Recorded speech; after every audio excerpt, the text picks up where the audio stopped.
What is up, guys? My name is Wawa and we are back. I'm back at least, and I'm gonna be showing you guys more Awesomenauts gameplay right here. And this time I'm gonna be showing you guys my favorite character, Leon. Now Leon is a Spanish character apparently, as you guys can hear from the audio.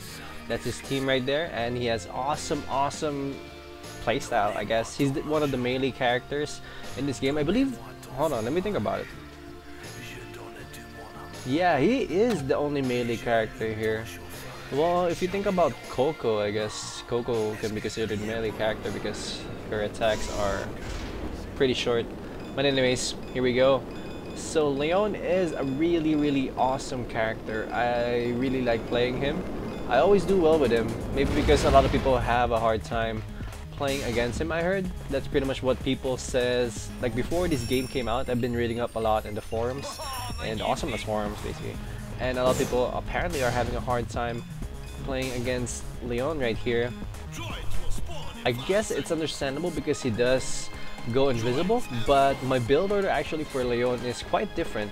I don't usually go for the invisibility earlier on. I only go for the tongue attack.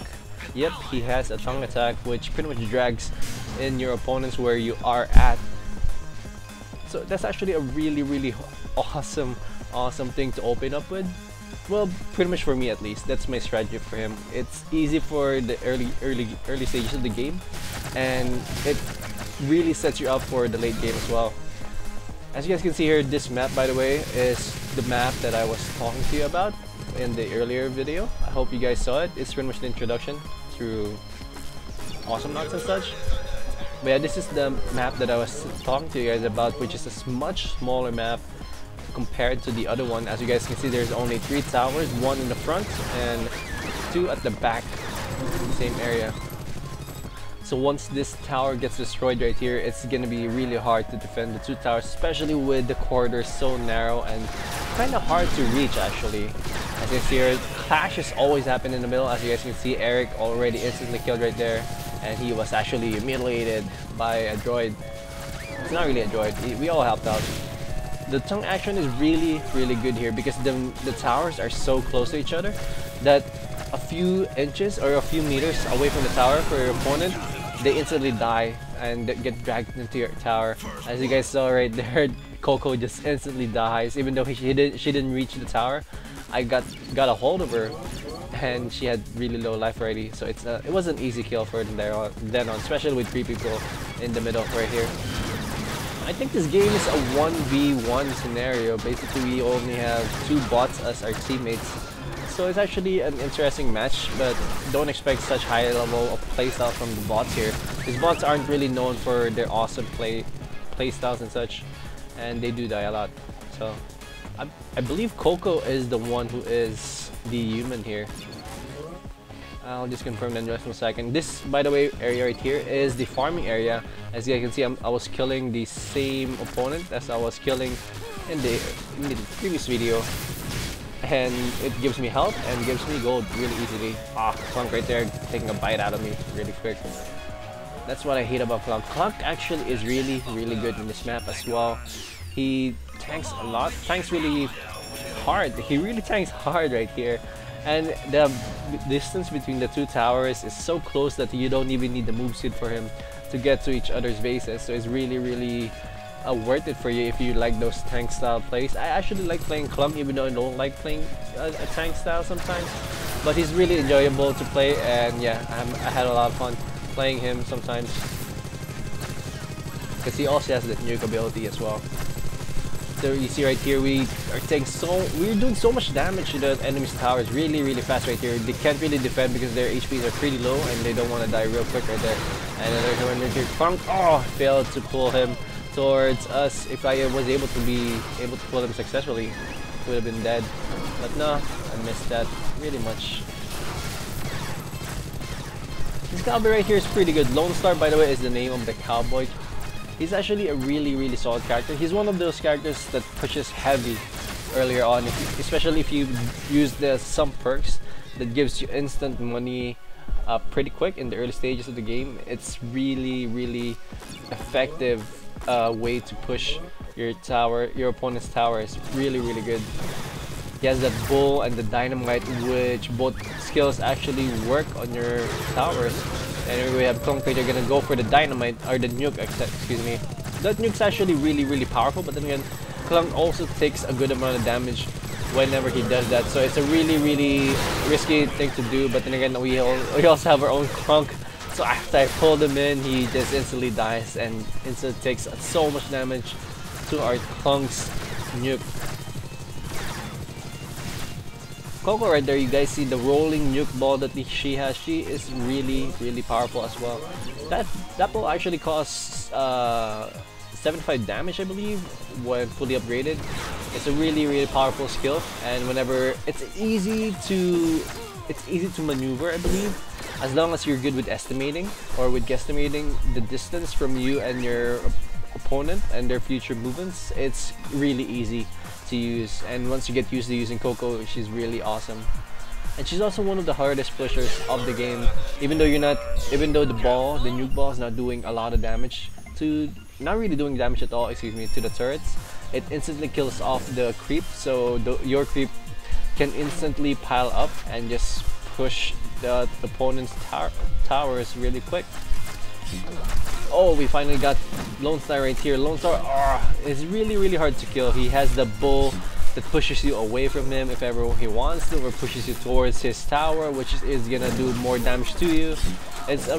It's really complicated, especially if you play a really good Lone Star. He's a really good character.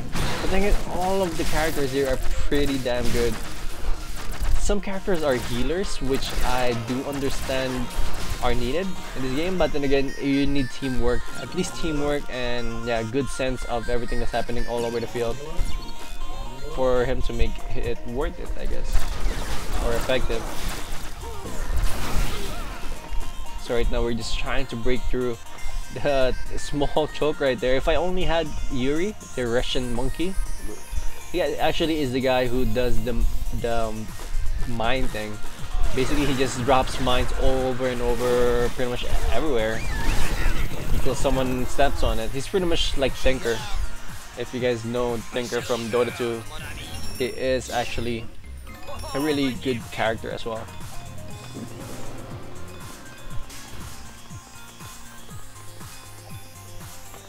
I think it's about time that I say that we're pretty much owning this game right now. I haven't died yet, I believe. I don't think I'm gonna die in this game. I forgot already, actually. But yeah, remember, this is the beta version of the game, so maybe there's some more changes that are gonna come out whenever this game comes out. It's still up in the air on what's gonna happen. I actually requested some changes on this, on some stuff on this game. Like, for example, the UI. The UI is okay, but then again, it needs more information. I believe, like, it could use the timer. I believe the timer is actually available here, the in-game timer. You just need to press tab. I just found that out like yesterday before the beta ended, and that's actually a key feature that I actually really like in games and such, in games like this. And what else did I request? A spectator mode. I requested a spectator mode. That's actually going to be helpful for the scene as well, if ever some people do intend to go pro with this, which I don't know. It's gonna be weird if ever someone does go pro with this. And you guys see here, the bull is just pushing me away, even though Lone Star is almost dead. He really knows how to use that bull. It's actually a bot, actually. I believe it's a bot. I don't even remember now. Yeah, I believe Coco is the one who is the human, but she dies a lot in this game. Klunk's doing a lot. Oh yeah. So there you go. So the only human opponent I have in this game just left already, and it's pretty much bots versus two bots with one human. Not saying that all bots suck, but some bots do pretty well actually. As you guys can see, Crank completely demolished Coco right there. It really depends on the player, and I guess with your luck with the draw on how good your bot will be. Because Clunk bots are usually pretty good.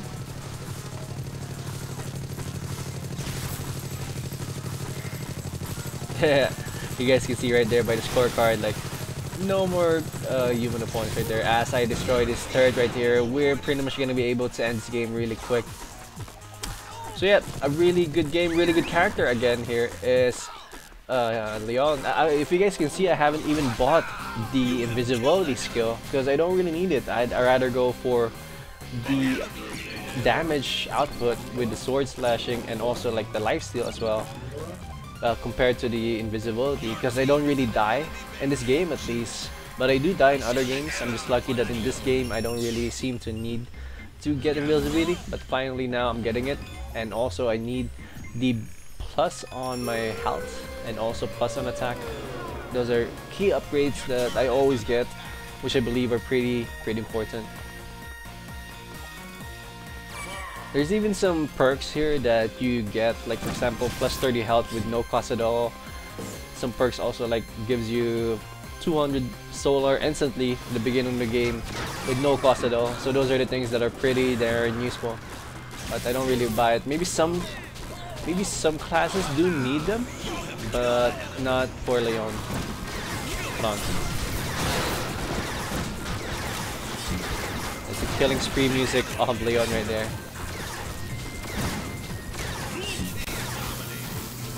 And I believe this is it. The last few moments of this game, we are going to be destroying their core. And that is a GG for us. Good job by my bot team. And hope you guys enjoyed this video. If you guys have some questions, actually, please do talk to me down below. And $9 or $10 on Steam, by the way, guys. By the time you guys see this video, it's actually pretty worth it. And also available on PS3 and also on the 360. And let's play sometime. You know, add me up. Let's enjoy this game. Okay, peace out. I am out. Bye.